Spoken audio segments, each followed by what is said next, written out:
오늘은 8월 1일입니다. 8월의 첫날입니다. 오늘도 새벽 예배 오신 여러분들을 주님의 이름으로 환영합니다. 같이 기도하겠습니다. 주님, 8월이 되었습니다. 1년의 반도 훌쩍 지났습니다. 그러나 하나님이 늘 우리와 함께 하시는 것 때문에 시간이 지나고 세월이 지나도 우리의 마음 안엔 풍성함이 있습니다. 함께 해주신 하나님 감사합니다. 말씀으로 오늘도 우리와 함께 해 주옵소서. 예수님의 이름으로 기도합니다. 아멘. 오늘 말씀은 사무엘하 7장 1절에서 17절입니다. 사무엘하 7장 1절에서 17절입니다. 사무엘하 7장 1절에서 17절 우리 같이 읽겠습니다. 여호와께서 주위의 모든 원수를 무찌르사 왕으로 궁에 평안히 살게 하신 때 왕이 선지자 나단에게 이르되 볼지어다 나는 백향목 궁에 살거늘 하나님의 궤는 휘장 가운데 있도다. 나단이 왕께 이르되 아뢰되 여호와께서 왕과 함께 계시니 마음에 있는 모든 것을 행하소서 하니라. 그 밤에 여호와의 말씀이 나단에게 임하여 이르시되 가서 내 종 다윗에게 말하기를 여호와께서 이와 같이 말씀하시되 내가 나를 위하여 내가 살 집을 건축하겠느냐.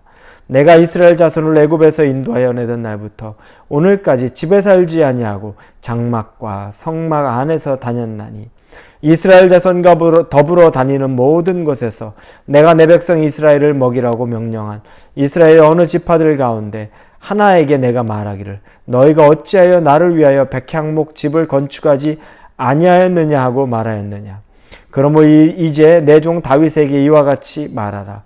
만군의 여호와께서 이와 같이 말씀하시기를 내가 너를 목장 곧 양을 따르는 데에서 데려다가 내 백성 이스라엘의 주권자로 삼고 내가 가는 모든 곳에서 내가 너와 함께 있어 내 모든 원수를 내 앞에서 멸하였은즉 땅에서 위대한 자들의 이름같이 내 이름을 위대하게 만들어 주리라. 내가 또 내 백성 이스라엘을 위하여 한 곳을 정하여 그를 심고 그를 거주하게 하고 다시 옮기지 못하게 하며 악한 종류로 전과 같이 그들을 해하지 못하게 하여 전에 내가 사사에게 명령하여 내 백성이 이스라엘을 다스리던 때와 같이 아니하게 하고 너를 모든 원수에게 벗어나 편히 쉬게 하리라. 여호와가 또 내게 이르노니 여호와가 너를 위하여 집을 짓고 내 수완이 차서 내 조상들과 함께 누울 때 내가 내 몸에서 내 씨를 내 뒤에 세워 그의 나라를 견고하게 하리라. 그는 내 이름을 위하여 집을 건축할 것이요 나는 그의 나라 왕위를 영원히 견고하게 하리라. 나는 그에게 아버지가 되고 그는 내게 아들이 되리니 그가 만일 죄를 범하면 내가 사람의 매와 인생의 채찍으로 징계하려니와 내가 내 앞에서 물러나게 한 사울에게서 내 은총을 빼앗은 것처럼 그에게서 빼앗지는 아니하리라.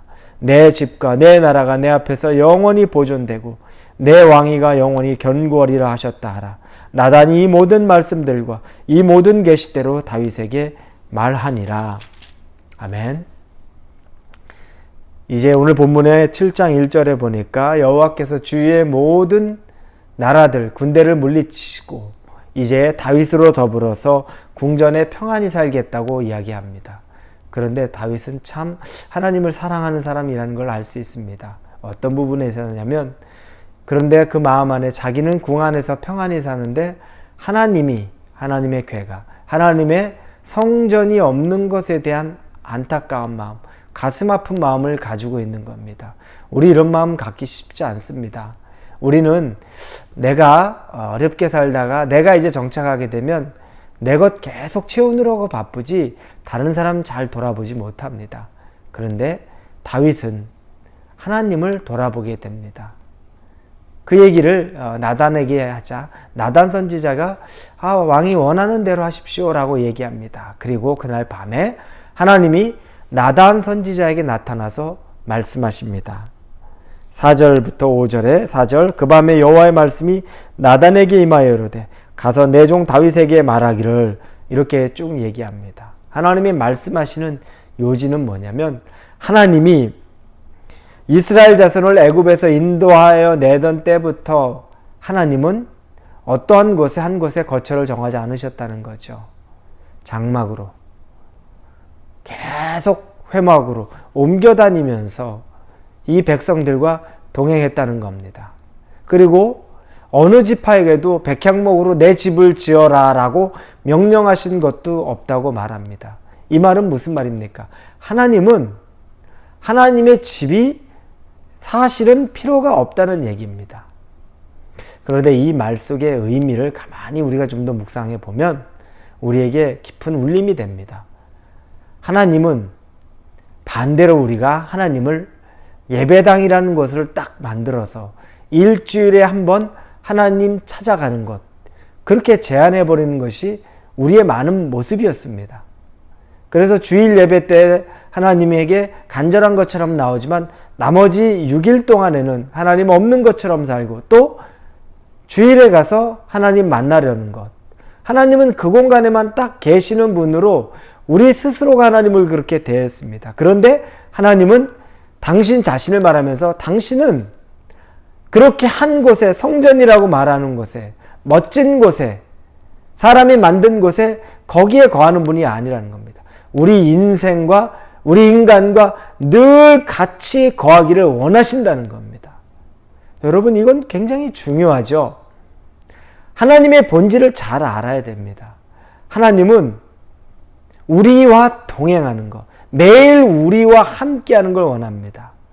앞서서 우리를 인도하시고 우리는 그 하나님을 따라서 하나님과 항상 동행하는 것, 그게 바로 일주일에 한 번 멋진 예배당 가는 것보다 훨씬 중요한 것, 하나님이 의미 있게 생각하는 것, 가치 있게 생각하는 것이라는 겁니다. 하나님은 장소에 구애받지 않습니다. 단지 당신의 사랑하는 자녀와 늘 동행하며 우리가 살아가는 인생 곳곳에 계속 우리와 함께 가며 그 삶의 주관자가 되고 싶으신 것이 하나님의 마음이라는 겁니다. 그 마음에 합할 수 있기를 바랍니다. 두 번째는 하나님은 우리의 모든 것을, 이 다윗이 하나님에게 모든 것을 집을 지어주겠다고 얘기하지만 하나님은 필요 없다고 얘기하는 것처럼 들립니다.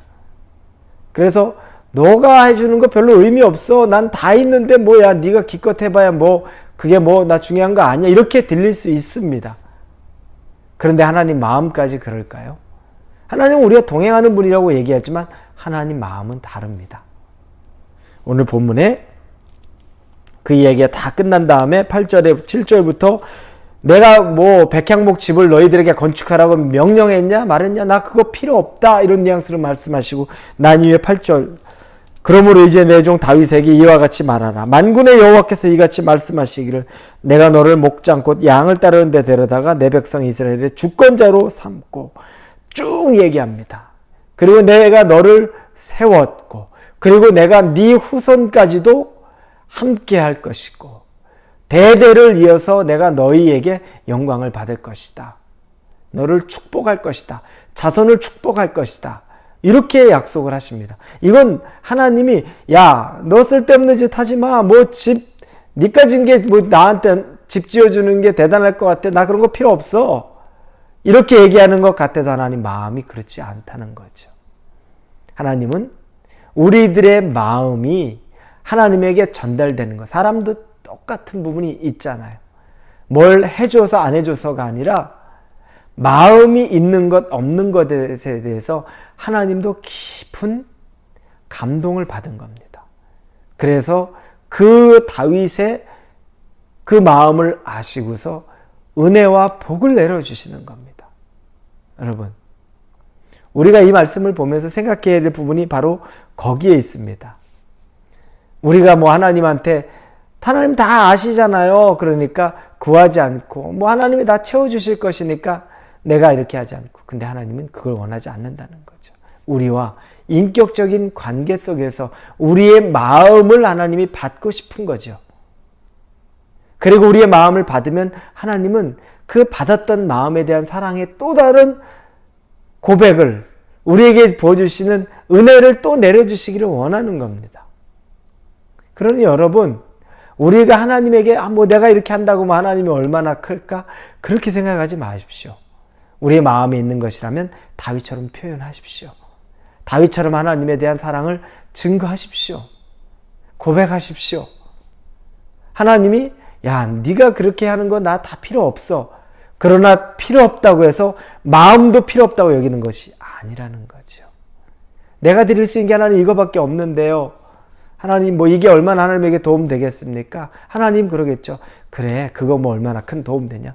그런데 난 네 마음을 받았다. 난 너무 기쁘다. 그래서 나는 너에게 더 많은 걸 해주고 싶다. 이게 바로 하나님과 우리와의 아주 건강한, 아주 사랑의 관계가 되는 겁니다. 그러면서 후손까지 축복한다고 말씀하십니다. 그리고 네 아들이 내 성전을 짓게 될 것이다. 13절부터 얘기하죠. 나는 그의 나라를 왕위를 영원히 견고하게 하리라. 나는 그에게 아버지가 되고 그는 내게 아들이 되리니 그가 만일 죄를 범하면 내가 사람의 매와 인생의 채찍으로 징계하려니와 내가 내 앞에서 물러나게 한 사울에게서 내 은총을 빼앗은 것처럼 그에게서 빼앗지는 아니하리라. 그 아들 축복한다고 말합니다. 그러면서 하나님이 혹시 죄를 지으면, 그가 만약에 죄를 범하면 사람의 매와 인생의 채찍으로 징계하신다는 겁니다. 여러분, 하나님이 우리 인생에게, 나에게 주시는 징계, 채찍, 고난이라는 건 우리를 버렸다는 증거가 아닙니다.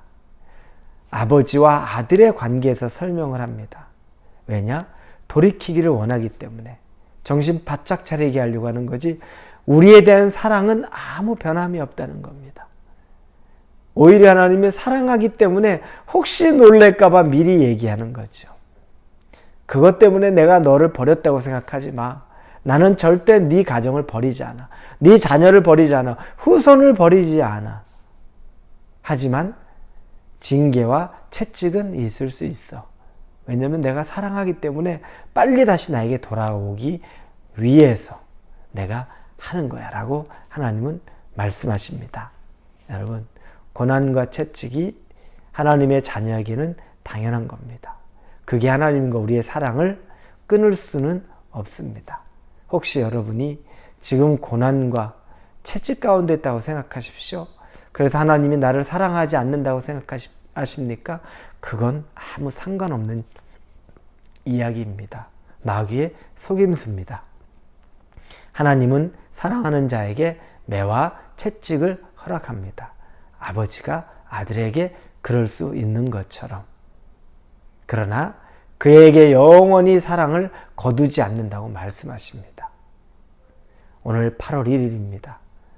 하나님의 말씀이 여러분 안에 들어와서 정말 하나님을 위하여 내가 어떻게 더 하나님에 대한 사랑을 고백할까? 하나님은 필요 없는 것 같은데 그럼에도 불구하고 그게 기뻐서 말할 수 없는 축복을 내리시고, 그러나 축복 가운데서라도 너희가 죄를 범하면 나는 그때는 너희들을 징계할 것이다. 하지만 그건 너와 나와의 영원한 끝이 아니라 그를 통해서 다시 돌이키게 하기 위함이라는 하나님의 말씀을 꼭 기억하시고 이 하루, 일주일, 8월 한 달을 은혜 가운데 사시기를 주님의 이름으로 축원합니다. 기도합니다. 주님 감사합니다. 하나님은 집도 필요 없으십니다. 그러나 우리의 마음은 받으십니다. 그리고 말할 수 없는 기쁨으로 우리에게 사랑과 축복을 내려주십니다. 그러나 사랑하는 자에게 징계와 매가 있을 수 있습니다. 당연한 부모와 자녀의 관계라고 말씀합니다. 하나님, 그 가운데서 또 하나님의 사랑은 변치 않는다는 것을 우리가 믿게 하여 주옵소서. 감사합니다. 예수님 이름으로 기도합니다. 아멘.